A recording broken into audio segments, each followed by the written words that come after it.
offline. Yeah, these better characters have like so many online, tools to do. Oh, Nate DD. That's Nate, by the way, if you ever see him on Twitter, behind Jimmy's head. Way to go, Nate. Good job, Nate. Right. It's just so crazy to be able to point out people and it's like, hey, that's that guy. Yeah, it's so sick. I love it, bro. And I don't remember if these two played at Momentous. I don't believe they were in the same pool. So, I mean, good. I like how Sensei's trying to drop these grenades to have like a little wall in front of him. So when Jakal tries to laser, instead of taking the laser chip damage, the grenade blows up, and it takes the chip for him. When the immediate up tilt on landing again. He's just going for it. Yeah. Now Jimmy will just call you out with those up tilts if you're sleeping on them. Right, this is where Wolf really needs to make up his damage. Triple fair definitely leads him in a good spot. I like seeing that. I like seeing Snake players F tilt 1 because that's a frame 4 like really quick move, but then not complete it. Force your opponent to respect that space. And you can also frame trap. You can frame trap the hit, so you can either hit him with F tilt 2 or go for a trap with up tilt or grab, or even dash attack's pretty easy. Another thing I like seeing from Jakal's side is that he's using max base nair to try and bait out the shield so he can get that grab. Because Sensei's been just standing there shielding, not going for a grenade. Because he's trying to like out of shield, like downer or something, or parry grab. It looked like Jakal had almost outspaced that dash attack, but just getting clipped by it, and now he's in a spot like this where Nikita can do the rest, maybe, maybe not. He's at 152 though. One grab will do it with a couple pummels into it, a down throw. Has to be extra careful. I like the crouches coming out from Sensei, but F tilt 1-2 will true punish out of parry. Sensei's hitting all the important parries, which is so crucial for his Wolf because he's so safe on shield. And like, while the punishes on the parries are tight, they definitely do help for his Wolf. Just a quick couple tilts, and that's him at 30. I like the pressure that Sensei's really been putting on, and you can see that how Jakal has been starting to counterplay it. Not only does Wolf have a lot of good killing aerials, but he doesn't want to get clipped by F-tilt on his shield anymore. So it's like, all right, I'll just play around these platforms. I'll use my auto-canceling aerials, and what do you do about this? It's going to be on-sensitive anti-air, but he still has a little bit of a lead just by dropping that stock immediately. Still very doable for Jakal. It's all about like how he's jumping right now. He's really looking to scout out his shield for a grab. Because like if he gets a fair train, like he'll take it. But what he really wants is to set up a grab under this platform to force Sensei to use all of his options. The down tilt to catch the air dodge, and then acknowledging the drift in after using his jump, like just good awareness on Sensei to keep the pressure going, even with Jakal having all of his resources. Let's see. A good train and a lot of damage that could come out from Wolf's Nair all of a sudden. Just barely mistiming that grab. That really is going to be big, because Snake ledge trapping can net you with 50 in a blink of an eye. He took 2 grenades in a week back here, and hey, grenades more damage than characters full combos. Grenades do 9 apiece and don't stale. It's nuts. All right, is he going to be reverse? No, he's just going to air dodge. But he can. That's just the thing is a lot of players get like, especially like first mid, like players your own skill level, you can probably call them out. But when you're playing like top level players like Jakal, once you get that reset, wait and don't immediately press that button, because better players are going to expect that button every time. That jump was super risky, and he did it again. He's jumping so early, which I'm almost expecting Jakal to just preemptive down smash at this point, which might start killing around now. Oh my gosh. That's slightly higher percent, and he could have nair flashed off that. Yeah, this is where Jakal is really starting to cash in some of this data that he's built up throughout the game. And that F smash is a little bit overzealous, and a true punish coming out from Sensei. It's just a matter of like, can you find this stock? No grenades coming out. Okay, finally pulling one. He's been really reserved with them, maybe being afraid of the reflector or just in general Wolf's speed. Ooh, but lays down 2 and takes a huge chunk. I mean, that did get him to center stage, so it was an interesting way to deal with that ledge trap, but definitely did have to pay dearly for it, and still alive, but he uses air dodge. Yeah. Okay. And dies off the top. Even Sensei looking at Jakal like, what was that? You do the loop and pull. And your shoes are looking good. I mean, like, if it hit the other way, though, he was dead. So, like, I guess it doesn't really matter. But, like, good stuff on Sensei. Like, after Jakal was starting to really fiend and catch all of these landings, to once he got his boots back on the ground, to never jump again. Oh, yeah. It's just like, I need to just stop immediately pressing the X button and just kind of reset and, like, I'm a ground-based character who doesn't have to play on the ground. Yeah, like, Yeah. like And he put that really, really well. But Jakal doing the top player adaptation, already calling him out with 58% and 83 climbing. he didn't quite get the sweet side of that back air, but you don't have to worry about that, especially with how quick Wolf's up air can be. Like 112 in the blink of an eye. Snake can make up these reads. Oh, gets a fair up tilt. Wanted a slightly stronger punish, but still great reaction from Sensei to know that he didn't quite get the spike off stage like he wanted and to just go for his plan B. The C4 had been there for so long. It's been there. It was almost detonating by itself, but the dash attack sweet spot and no jump. He's got an air dodge up. He misses the ledge, but no punish thanks to the Cypher. It looks like Jakal had a... I swear, Cypher just homes in on you. Yeah, it's a real homie sometimes. Down. Okay, fair. Like, sure. I guess you got it. Yeah. Hopping over the lasers. He's got to play the aggressor now. This is a spot Sensei didn't have to deal with in game one, but he's making it up slowly but surely. You'll take lasers all day. Like, you're Snake. You can live for quite a while. That, and you can crouch walk under lasers, and you have access to your two best moves: down tilt, which is a huge disjoint, and then his patented up tilt. That just does pretty much everything.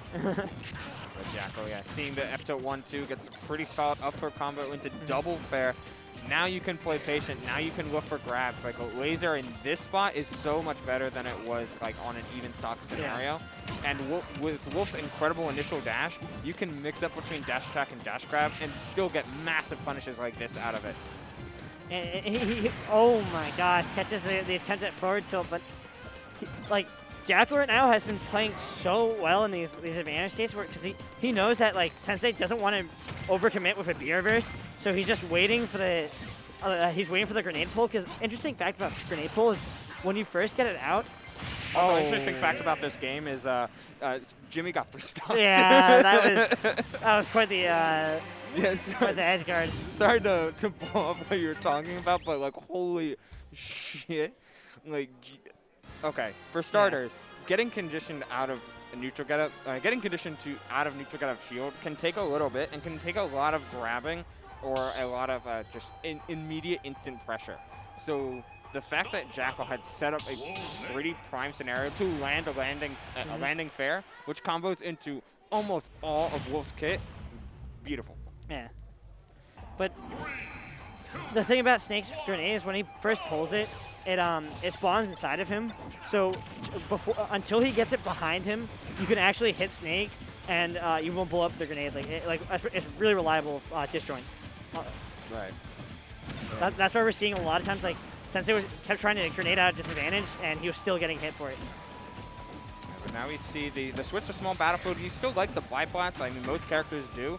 But with the wider platforms, as well as the generally smaller stage, you're forcing Jakal to scrap with you. And more importantly, you're forcing Jakal to scrap with grenades. Oh, yeah. Which, like, you want to be trading, even if you play a Trapper or a CQC type Snake, trading is always beneficial. Oh, yeah.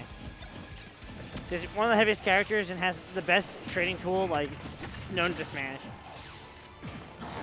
Frame one options, and that Cypher coming in clutch to body block Jakal, allowing Sensei to get right back to ledge. He's on the ground, which is pretty good, but this first stock will decide a lot, and that's why Jakal's playing it super safe. Even with that read, was a little bit undershot, just in case the trade again. Nair and up smash popping him out, but both surviving.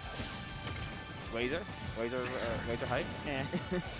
Sensei's been trying to force himself off the ledge a lot, and I think that now might open him up to actually get past with like a roll, because Jakal's been very, very on point with punishing the aggressive options off ledge. So I think you just gotta do the tried and true, just roll and just run away and reset neutral when you can.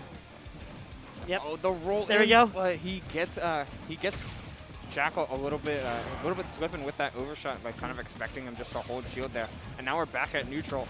He's at 160 though. Any grab will do it, and any grab will do it for sure. Jakal with the immediate back throw, not letting Sensei get time to DI. Yeah, big Sensei flavor is if he sees people starting to shield on platforms, he'll try to use that down beat like a command grab. It's quite a strong tool that I feel like isn't looked at by a lot of Snakes.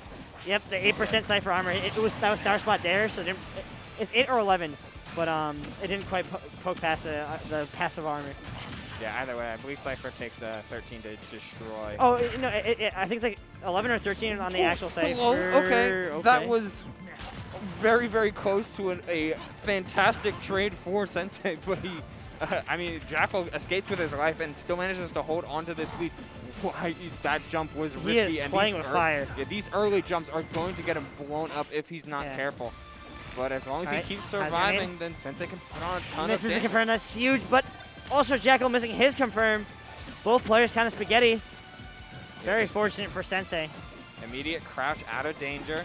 Trying to avoid these lasers. There's always a grenade out and about, but only just one. It's stuff that Jakal, like, you have to respect it, but you can't be overzealous because you'll have that frame one option to get out of danger. I wonder if it's possible for Sensei to punish the bayonet hit lagging the grenade. Because you can do certain things with like entities like Luma and Pikmin can actually abuse that in certain spots. Still, we'll have to see if it comes to his mind or if he just wants to play a more solid neutral and being grounded to avoid all of Wolf's auto cancel aerials that will kill you. But yeah, that's a pretty smart stuff. Will he dash attack though? Will he try to overpower the laser? No, he's just using that bayonet hitbox to explode the grenade. Did he use his double jump? He did, but the Wolf Flash gets right by the Nikita. Up tilt into spot dodge, the classic. Yeah, he's looking for it, but phenomenal crossover from Jakal. Just spaced himself so immaculately that like even with the parry and great reactions, Sensei just couldn't even get the punish. But the roll up, Jakal spaced it out, and it looked like he was spacing for roll and neutral getup, but just mistimed it so that the roll on it got him by. This is a huge lead. That rising dare could have been a massive punish, but the slick air drift on Sensei just to pull it back ever so slightly. Yeah. Like he's trying to preserve this lead as much as possible. And Sensei's really hiding under these platforms. Not real nice, but I do like that dash attack. Catching that, he was hiding under the platforms and he kept like waiting a half second before he shielded after the grenade to see what he did, and he just called out that slight hesitation in his defensive option. 57 or 53 now, and Sensei still trying to take his time. 2 minutes 30 is still on the clock. I don't know if this will go to time, but they're definitely playing a ton more patient. Nikita up in the sky, but Wolf's airspeed. Gets the command grab. Super nice. The and trade it's still red, but I think it just traded. Actually, no, it's still on him because it didn't turn red, Yeah, Wolf's claws are disjointed, so he didn't actually touch his body. I like the early hitbox. That neutral tech was going to lead to a massive punish, but yeah, that tech. Good awareness, knowing that, like, okay, roll in will get me punished, but if I roll out, I die.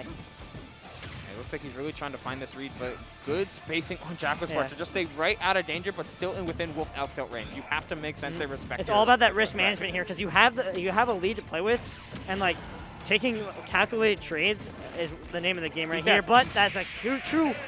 Just jabs him right on 160 to get that 6 frame advantage. Birthday Boy taking out one of the top seeds. Yeah, Birthday Magic. I believe Jakal